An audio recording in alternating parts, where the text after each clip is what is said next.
Yeah, black metal. Hockey, that's the way to start off my Nurgle interview from Behemoth. Dude talking Black London Cab here, download UK.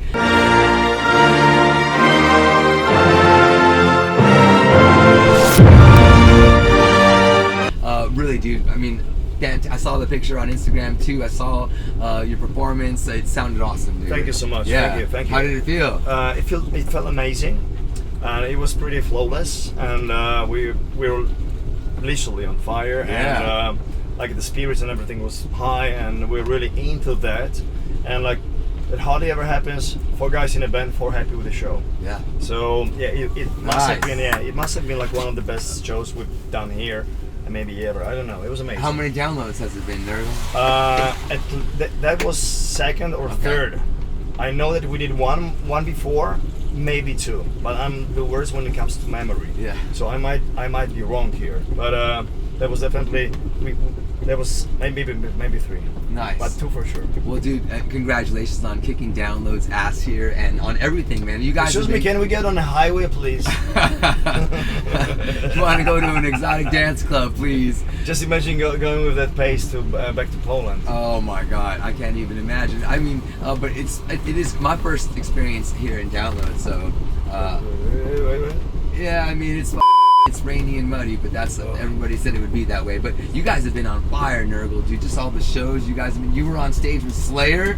You sang "Evil Has No Boundaries" with Slayer. Yeah. That's crazy. Yeah, Nurgle. tell me the whole story about that, because it really started with like a baby Nurgle back in I don't know, like please tell us. 30 years ago or something, when I was like, you know, listening to that song, and basically my whole Slayer at first started with that song, and I loved it from the very start. So like as everyone, like maybe you got the same, you know, you ask you for what's your favorite Slayer moment, like the first is your like sentimental trip, right? Yeah. Not like it's not like automatically you say Raining Blood, is it? No. Because, like a lot of people just mention something that is related. They think is the way to say the correct answer, but that's not always what it is. No, same here. So it started with Evil Has No Boundaries with me when I was like this little kid, just you know, rocking to that song in front of the mirror. And then I brought that up when we were touring in US Many times. many times. But I brought that. We were just having like our Yager meeting after the show with Carrie and Gary. I was like, yeah, I love that song, and like I love most of their catalog, but this one just does the trick to me. Oh my God. And they're like, and they would like every day they would just do this official sound check for like 20-30 people VIPs, and like I think I just gave them the idea that maybe we should do it, and Carrie was like, yeah, let's do it. It's like very straight up guy, you know. Did he warn you before, or did he just tell you right before the song was coming on? No. I told you before. No. He said, yeah, we're gonna do it, which I took as just courtesy, just okay. Someday in the future. Yeah. So it's not happening. Yeah. It's not happening. Yeah. But at least, you know, my heart was like, oh, cool. Yeah. And then like 2 weeks ago, maybe, like 2 weeks later, sorry, they're like, so when we're doing it, and I was like, oh shit, man, like they were real about it. Oh, that's so cool. And like, and Gary said like, I know the song, and Carrie was like far away. I was like, I know it too. Yeah. And like, tomorrow it shall be. Bang. Wow. So I went out, like it was just a sound check, okay? Official sound check with the band jamming and like 20 people in the crowd. I was more stage fright and paralyzed and just so excited than for the whole tour with all our shows together, if you just sum it up together, okay? It was like, wow. Yeah. Then we repeated it again during some other sound check later, so we did that twice, so we could kind of work on that. And then I remember when we got the Polish show, I approached Carrie in Australia. It's like, hey, Carrie, why we would want to do it like, you know, within the Slayer set?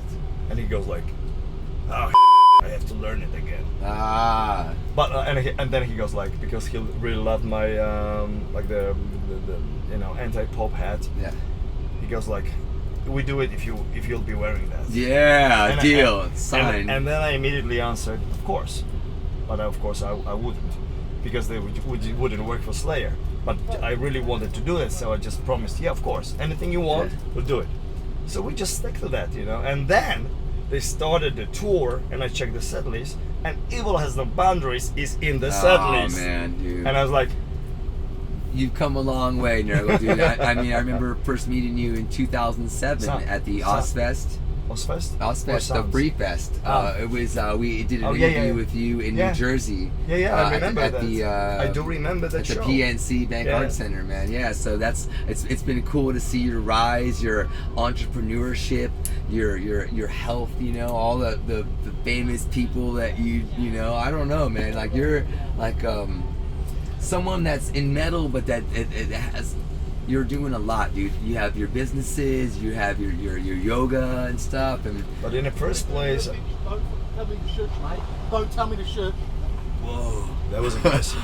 that was metal. That was metal. Wow. Well, honestly, like I do a lot of stuff because I'm very HDD when it comes to just life, and I just really want to taste stuff. But you're doing great at this stuff. Your book and it's not bad. I'm the last one to complain, but in the first place, I'm a fan. Yeah. I'm a fanboy. Yep. And that I love Slayer story was so great. And I love my music. Yeah. You know? And that's it. I mean, like not my music, but my the music that I love, that I appreciate, that I'm passionate about. You know. So like I'm just living my dream, and it is what it is. It's amazing, and I'm having the best job on the planet. How's your barbershops, right? You have a few of them. Yeah, there's 4 plus like 1 is like more like of a spa. So it's not really a barbershop. No, but it's like a what would you call it? What is it called? I mean, is it a place for dudes or? It's initially Barbarian, the barbershops are for dudes. Yeah. I mean, women are allowed, but no services for women. You know, no. You can come in, you can hang out. Yes, you can hang out and you can just admire your husband, lover, or a son or father.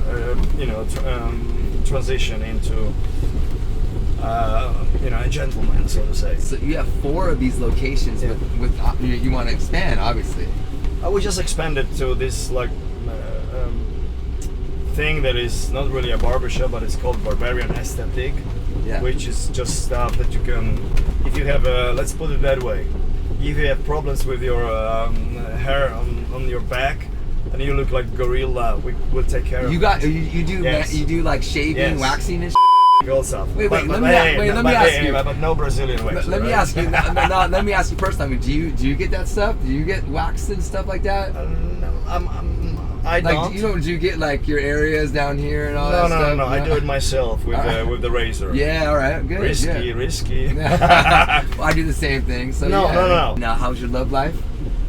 In my head, Nurgle, when I follow you and I see your posts and all the stuff you're doing, I feel like you are kind of, maybe I'm wrong, but like a Don Juan, like like a playboy of metal, like you know what I mean, like a suave dude, right? Come on, am I wrong or right? I hope not. No, hey, let's put it that way. I have a lot of love for life. Good, I love that answer. And I have a lot of lust for life. Yeah. And the rest you can just fill in the blanks. Yeah, there you go. So what's next for Behemoth? We finish up that tour, which is European festivals. Yes. We regroup. We to US for the big Knotfest Roadshow. Yeah. Behemoth, Slipknot, Gojira, and Volbeat. Damn, I'll see you at the show in San Bernardino. Absolutely, and I love the bill. It's super diverse. Oh my god! And I love it. Yeah. And then we do Poland, which is gonna be also a cut down arenas tour, which is amazing as well. And then there's gonna be some really exciting news coming, but. Well, and your solo stuff too, man. Your outlaw kind of country. It's happening. I love that, dude. The continuation is actually in the process. Yeah. So just stay tuned. I am not gonna say but when you hear about it, because we kind of changed the formula. But when you hear what's coming, you'll be like, oh. It's very different. It's very different from Behemoth. If you haven't heard it, it's something that you should check out. I saw a really cool picture of you and fellow country, outlaw country dude, metal guy, David Vincent, Morbid Angel. Yes. He was singing your praises back this past January, where I was talking to him, and he was talking about you, and you had just seen him and stuff. So, yeah, I love the dude, and I love how he's immune to hate. Yeah. You know, and how he's honest and sincere in being himself. Yeah. You know what I mean? And I've always looked up to David. He's a super smart, intelligent guy. And ever since, you know, from times when we opened for Morbid Angel with David, and without as well, you know, with David, he's the guy, he's the man. And now he came back and redeemed himself for, you know, the second last Morbid Angel record. He came back with this Ultimas record, which is amazing. Yeah. So, like, hands down, I love it. Nice, man. Well, hey, Nurgle, dude, I'm a huge fan, big supporter. You know that all the time, man. Thank you. I always have your back on and off the radio. I want to give you one of these lighters. Thank you, Rich. Here's a dude's talking shit in a truck Zippo lighter for my friend Nurgle. Where's the nearest church? The nearest church. I think we Drive us to the nearest church. Well, let's put some fluid in this mother, man. Hey, dude. Dude, appreciate everything. All right, man.